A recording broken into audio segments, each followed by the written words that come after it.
po tayo sa Yaman Garage. So, next item natin is alloy top box bracket. Ito, ang alloy top box bracket natin, pang Winner X. So, hindi lang ito, meron pa yan kasamang ito. Para saan to? So, ito yung mahawak sa taillight. Kasi yung stock na top grab nito is naka-connect doon sa mismong taillight. May nakascrew siya doon mismo. So, paano ba natin ito i-install? So, ganyan na gagawin natin. Siyempre, buksan mo natin puwan. Next, huwag nyo muna ito tatanggalin. Tanggalin nyo muna itong dalawa, tapos itong screw na to, at yung plastic clip na nasa ilalim.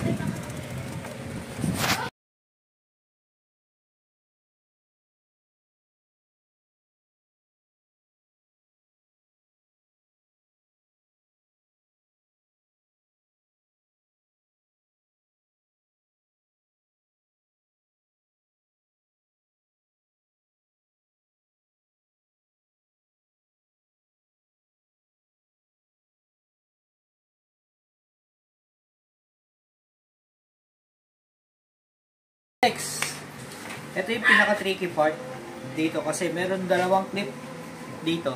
Dalawang clip yan. Ito, medyo manipis. So, dahan-dahan lang kayo magtanggal na itong side preparings na to dahil baka mabali. So, ito yung gagawin natin. Ihilutin muna natin.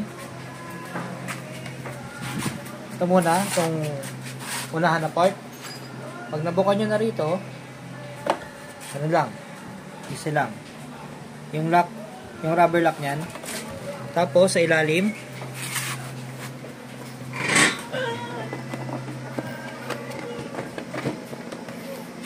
yan, sa ilalim, yun. Pagdahan-dahan lang, nakikita nyo yung lock dito. Ito, manipis to eh. Yan ang may iwan. So, pagdating dito, alalay lang. Straight out. Wala naman. Yun yung sinasabi ko lang. So ito, di siya pwedeng ganun, di siya pwedeng gito, palabas. Kasi ito may stopper. Tapos may lock. Tapos ito may stopper din. Ito yung manipis na part. Manipis. Ito yung isang lock sa ilalim. Okay. Okay, so kabilang side. Kabilang side, same process. Buka muna. Ito, daliri. Kuha. Tapos, sa ilalim. Kuha. Next dito. Lalay lang. Baka mabali.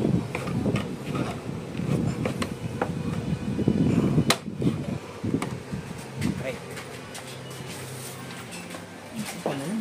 Pero di pa yung tapos. Dahil meron pang nakatagong screw doon sa loob. Tanggalin natin yan, kabilaan.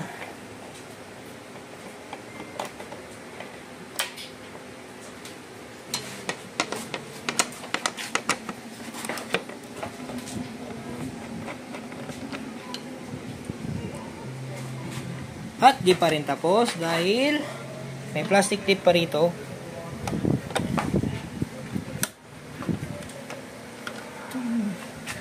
At plastic clip ulit.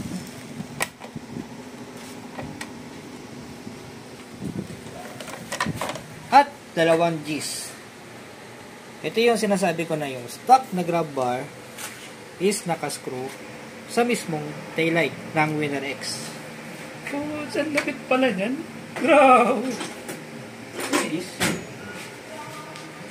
Ito yung asa inner ah. Alright. Trabaho pa rin. No? Nakalas nyo na, tsaka nyo luwagan yung bolt ng grab bar.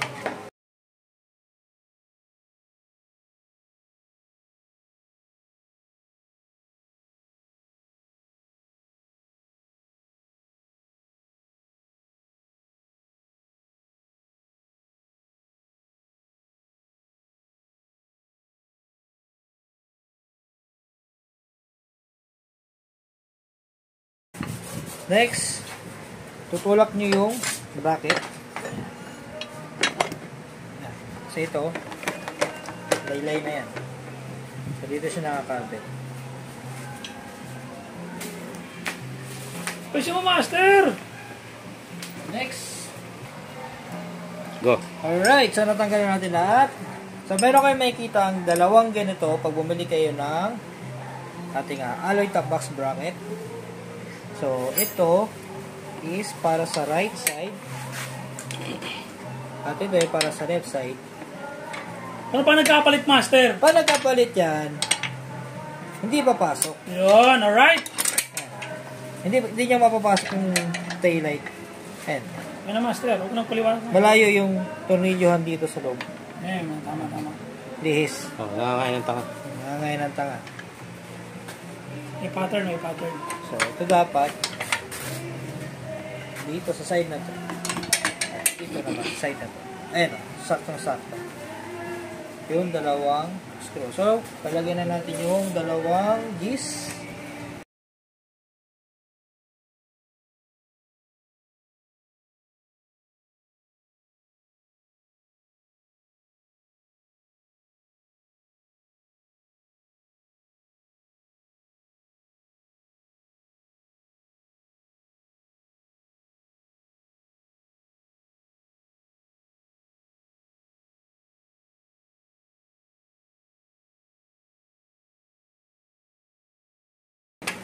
So, ayan, nakabit na natin.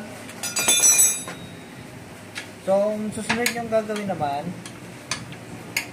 is lagay nyo na yung alloy top box. Pero, note ko lang, huwag nyo munang hihigpitan. Pag kinabit nyo na.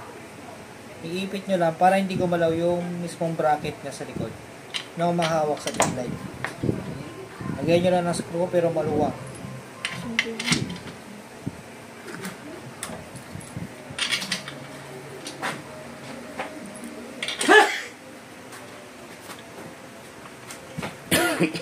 Right?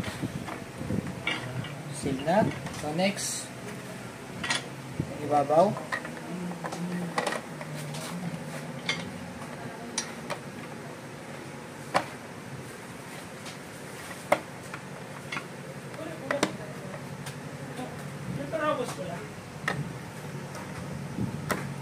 Pin. Yung lock, plastic lock, bilaan. Pakita.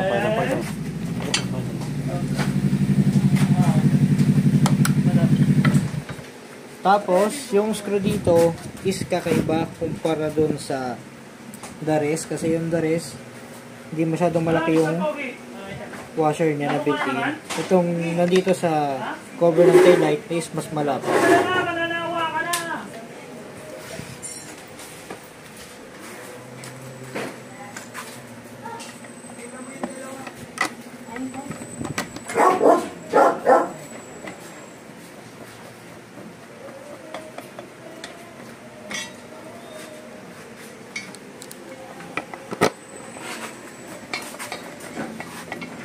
Alright. So, next is yung side fairings. So, kung paano natin siya tinanggal kanina, ganun din natin siya kakabit. So, unahin muna natin itong dulo na part. Kita nyo mo. Yan. Pasok nyo muna dyan. Dahan-dahan lang. Ito ko nahirapan.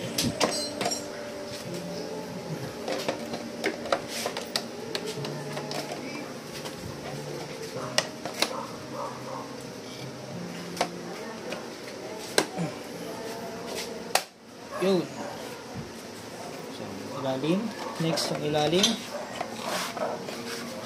Lock sa ilalim.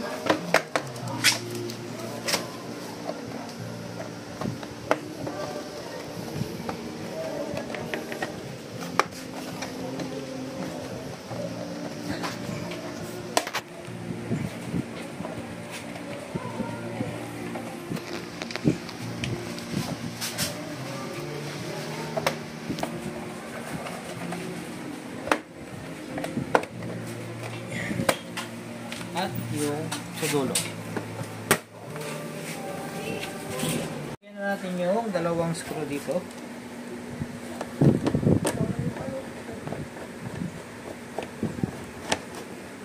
Bilaan.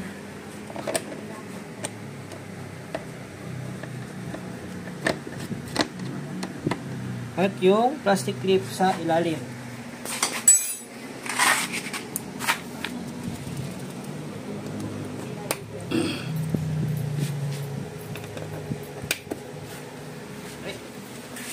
So next, sarado na natin.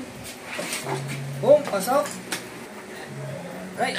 So available to sa ating shop, M1 Garage. So gusto kumorder, PM lang kayo sa aming page. Alright.